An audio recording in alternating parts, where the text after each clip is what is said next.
It was a little more than 1 year ago that our country faced a potentially devastating crisis in our auto industry. Over the course of 2008, the industry shed 400,000 jobs. In the midst of a financial crisis and deep recession, both General Motors and Chrysler, two companies that for generations were a symbol of America's manufacturing might, were on the brink of collapse. The rapid dissolution of these companies, followed by the certain failure of many auto parts makers and car dealers and other small businesses, would have dealt a crippling blow to our already suffering economy. The best estimates are that more than 1 million American workers could have lost their jobs. The previous administration extended temporary loans to both companies. Even so, when I took office, the situation remained dire. We had to determine whether or not we could justify additional taxpayer assistance. After all, many of the problems in the auto industry were a direct result of poor management decisions over decades, so it wasn't an easy call. But we decided that while providing additional assistance was a risk, the far greater risk to families and communities across our country was to do nothing. We agreed to additional help, but only if the companies and their stakeholders were willing to break with the past. They had to fundamentally reorganize with new management that would re-examine the decisions that led to this mess and chart a path toward viability. I knew this wasn't a popular decision, but it was the right one. So GM and Chrysler went through painful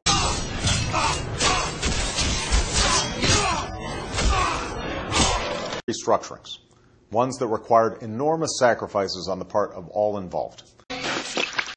Many believed this was a fool's errand.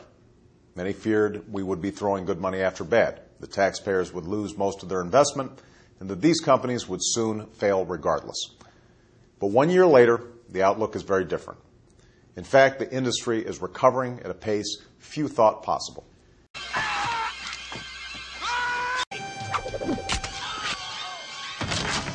Just this week, we received some encouraging news. Since General Motors emerged from bankruptcy, the auto industry has actually added 45,000 jobs, the strongest growth in a decade.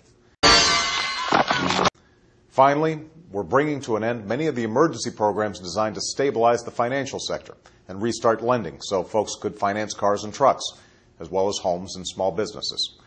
On Friday, in fact, the Treasury Department informed Congress that this financial rescue, which was absolutely necessary to prevent an even worse economic disaster,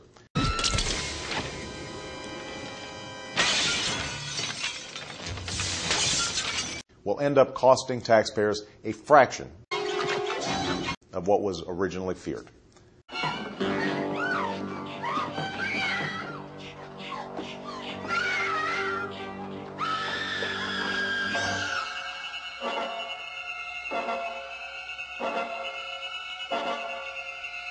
This is a direct result of the careful management of the investments made by the American people so that we could recoup as many tax dollars as possible and as quickly as possible. These steps, as well as others we've taken, have meant that millions of people are working today who might otherwise have lost their jobs. But these steps were never meant to be permanent. As I've said many times, I did not run for president to get into the auto business or the banking business. As essential as it was that we got in, I'm glad to see that we're getting out. At the same time, even as we've come a long way, we still have a ways to go.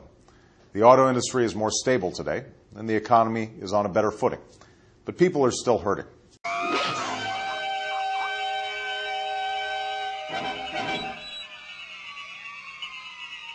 I hear from them just about every day in letters I read and in the towns and cities that I visit.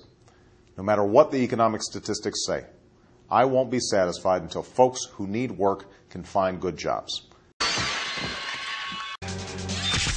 In the absence of common sense rules, Wall Street firms took enormous, irresponsible risks that imperiled our financial system and hurt just about every sector of our economy. Some people simply forgot that behind every dollar traded or leveraged, there is a family looking to buy a house, pay for an education, open a business, or save for retirement. That's why I went to New York City this week and addressed an audience that included leaders in the financial industry. And once again, I called for reforms to hold Wall Street accountable and to protect consumers. These reforms would put an end, once and for all, to taxpayer bailouts. They would bring greater transparency to complex financial dealings, and they will empower ordinary consumers and shareholders in our financial system.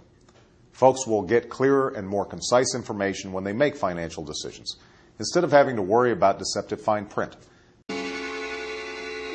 And shareholders and pension holders will have a stronger voice in the boardrooms of companies in which they invest their savings. That's how we'll restore trust and confidence in our markets. That's how we'll help to put an end What are we going to do? We're going to get to the sheriff's office. to the cycle of boom and bust that we've seen. And that's how, after 2 very difficult years, we will not only revive the economy, but help to rebuild it stronger than ever before. Thanks.